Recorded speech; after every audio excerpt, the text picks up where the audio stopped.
காபானா என்ன, அதுல என்ன இருக்கு, நிறைய அதுல பத்தி ஒரு தவறான புரிதல் இருக்குது.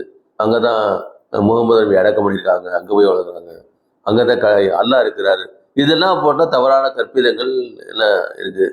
ஆனா இல்லை, அதாவது முதலாக இந்த உலகத்திலே இறைவன் ஒருவன் என்பதற்காக எந்த விதமான அந்த உருவமும் இல்லாமல் இறைவன் அவர்கள் ஒரு அடையாள சின்னம், இறைவன் அவர்களுக்கு காட்டப்பட்ட ஒரு அடையாள சின்னம் தான் அது காபா. அதனாலதான் அந்த உலகத்தில் இருக்கக்கூடிய எல்லா விஷயங்களும் அந்த காபாவை நோக்கி தன்னுடைய தொழுகையை அமைத்துக் கொள்கிறார். நம்ம சொன்ன கிபிலான்னு சொல்லுவோம். கிபிலானா முன்னோக்கக்கூடிய ஒரு திசை. இப்ப இந்தியாவில் இருக்கக்கூடிய நாம் நமக்கு மேற்கு திசையிலே கிபிலா இருக்கிறது. அதனால அதாவது காபா இருக்கிறதுனால மேற்கு நோக்கி திருக்கிறோம்.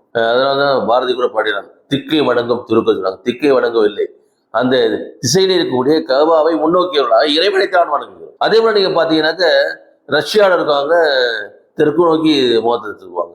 அமெரிக்காவில் இருக்கிறவங்க என்ன செய்வாங்க, கிழக்கு நோக்கி திருப்புவார்கள். அப்படி இன்னும் கீழ்ப்பகுதியில் இருக்கிறவங்க என்ன செய்வாங்க, வடக்கு நோக்கி திருப்புவார்கள். இப்படி அவருடைய காபா ஒரு சென்டரா வச்சுக்கிட்டீங்கன்னா அந்த காபாவை நோக்கித்தான் உலகத்தில் இருக்கக்கூடிய எல்லா மக்களும் சொல்லுவார்கள். நீங்கள் லைவ் டெலிகாஸ்ட்ல நீங்க பார்க்கலாம், தொலைக்காட்சியில பார்க்கலாம், யூடியூப்ல நீங்க பார்க்கலாம். காபால தொழுகிறவங்க ஒரு திசையை நோக்கி சொல்ல மாட்டாங்க, அந்த நடுவில் இருக்கக்கூடிய கட்டத்திடத்தை நோக்கி தான் வட்ட வட்டமாக சர்க்கிளான்னு சொல்லுவாங்க. இப்படி ஒரு முன்னோக்கக்கூடிய ஒரு திசையாகத்தான், ஒரு அடையாள சின்னமாகத்தான் அந்த காபா இருக்குது. அந்த காபாவுக்கு அதை விட வேற எந்த விதமான புனிதம் எந்த இருக்குன்னா, அங்க இறைவன் குடியிருக்கிறார் என்பதற்கோ, ஏதோ நபிமார்கள் அங்கு அடக்கப்பட்டிருக்கிறார் என்பதற்கோ அர்த்தம் இல்லை. மாறாக அது ஏகி இறைவனே இந்த உலகத்தை வணங்குவதற்காக கட்டப்பட்ட முதல் இறையல்லம் என்ற அடிப்படையிலே ஒரு முன்னோக்கக்கூடிய திசையாக இருக்கிறது என்பதற்காகத்தான் அது ஒரு புனிதமாக கருதப்படுகிறது.